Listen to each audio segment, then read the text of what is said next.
Welcome to Abuse Exposed, a podcast about the secret of abuse.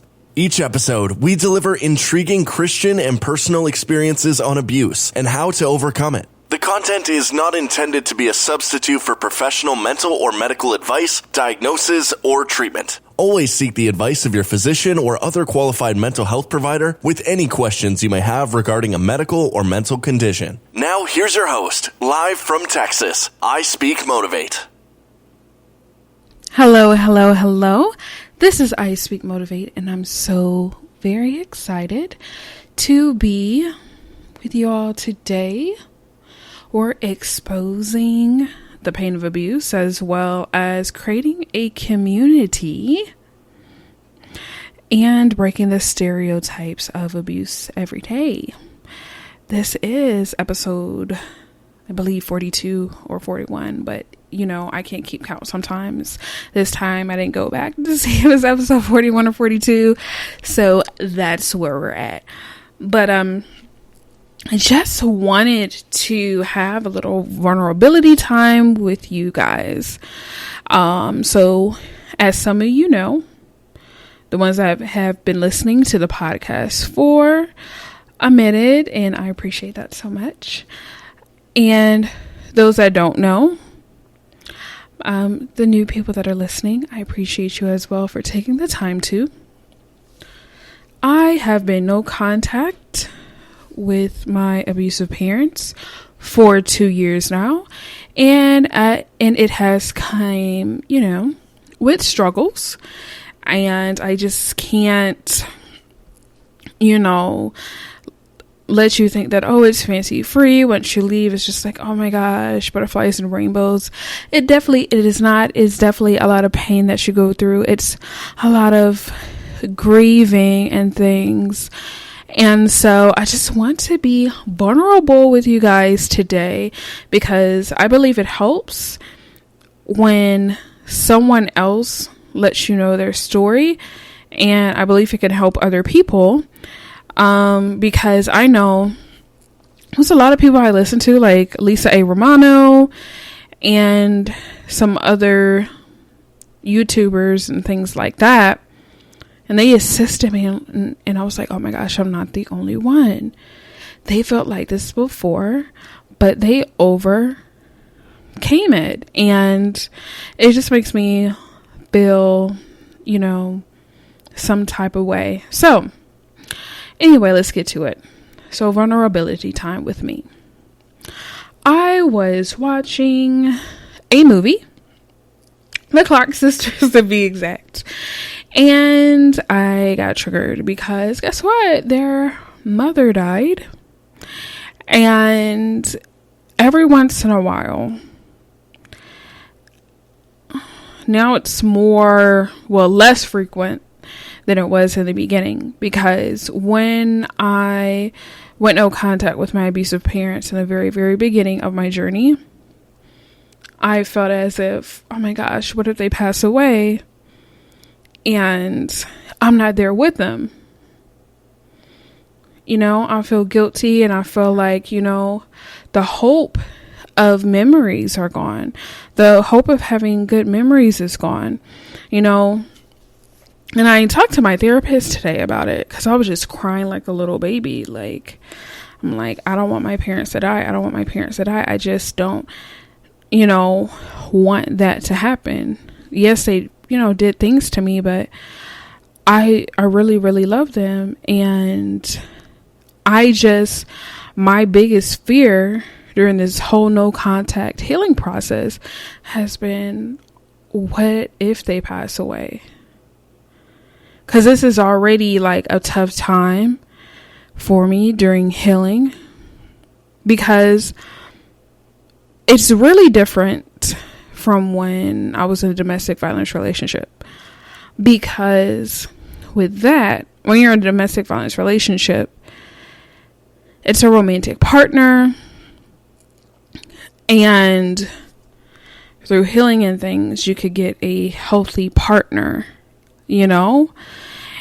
And that's what happened. And I have a great husband, but now it's like parents your parents, you can't change it up and get new ones, you know? So it's just hard for those who have gone through childhood trauma. That death portion for all of us is different. Some people, because, you know, I am in groups of adults that went through child abuse and things like that. And because they help you, they help support you. But anyway, some people hated their parents, and they grieved about the parents that they never had, you know, and that hope is lost. Then there's the ones that love their parents and they were hurt about it, and they grieve about the parents, you know, that they never had as well. Then there's the people that when their parents die, they finally feel free, and they felt a peace, is what they stated. They felt peace, that it's finally over. They can never hurt me again. So it's like everybody, we all have different situations, but it all deals with the parent dynamic of abuse, where everyone's emotions are different, you know?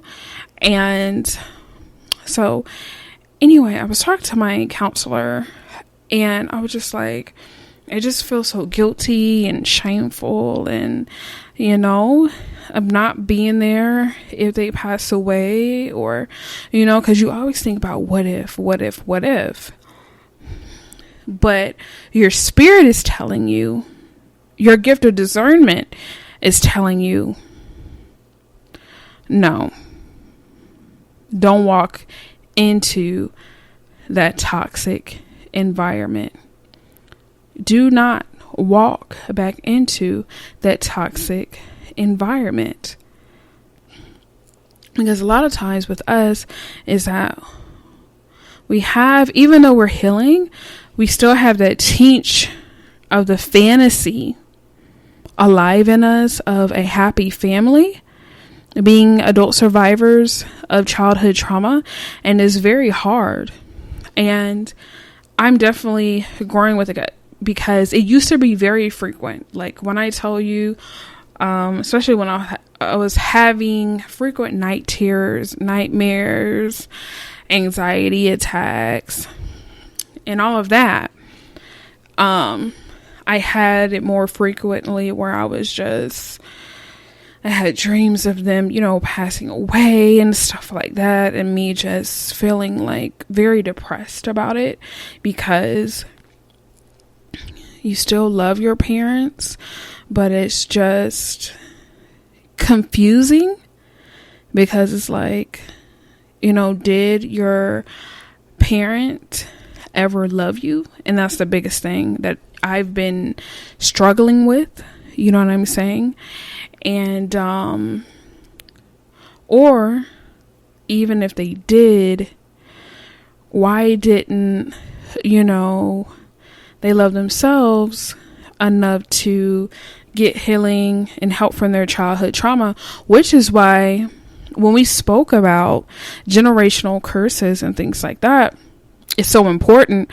That's why I have this podcast, is because I don't want generations of abuse to continue, because we refuse to get therapy.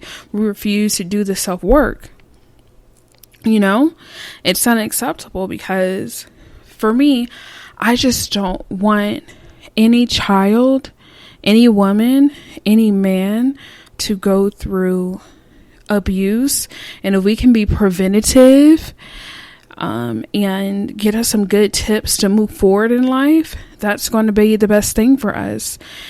And because God teaches us how to love every day in His Word, and that's what needs to occur.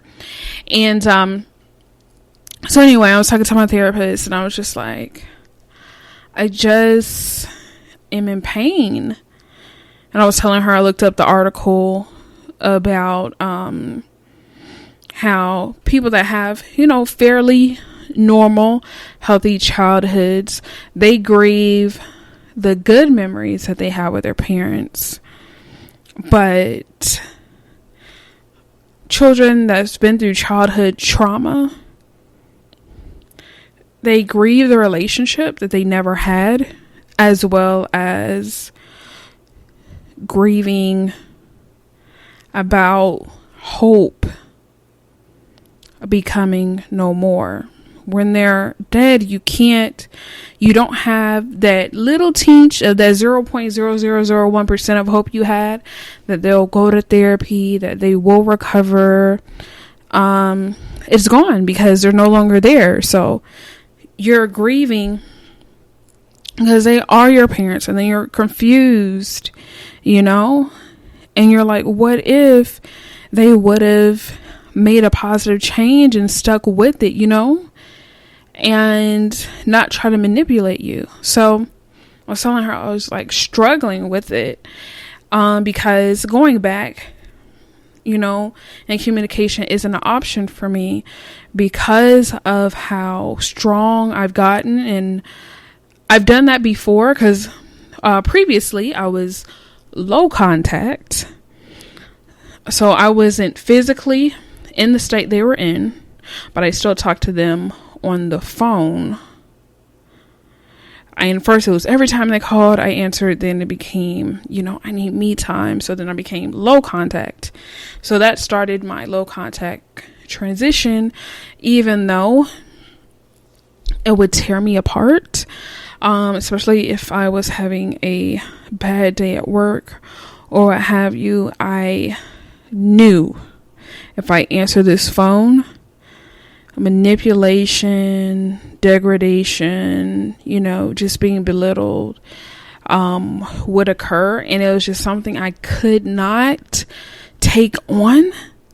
If you all know what I'm saying, I just couldn't take in one more negative thing because I felt like it would just destroy me, because I just couldn't handle not feeling good enough in the moment that I already wasn't feeling good enough. So sometimes I just wouldn't answer the phone, even though they would keep calling and calling again, So I was there.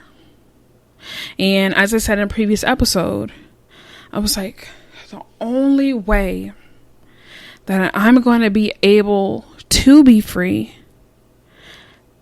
and for them to still love me is for me to do exactly what they say, answer the phone every time, be a yes man for everything that they want me to do up until they pass away. So then I can still feel the illusion of love from,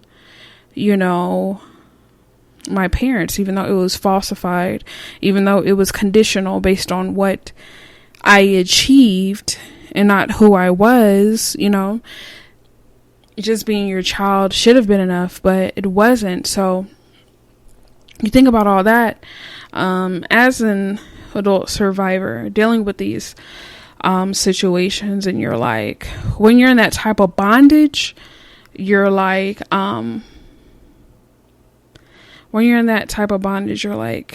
yeah, I want to have to do everything they say, everything. The career that I want, the career that I want, I won't pursue it. The clothes that I wear, I won't do it.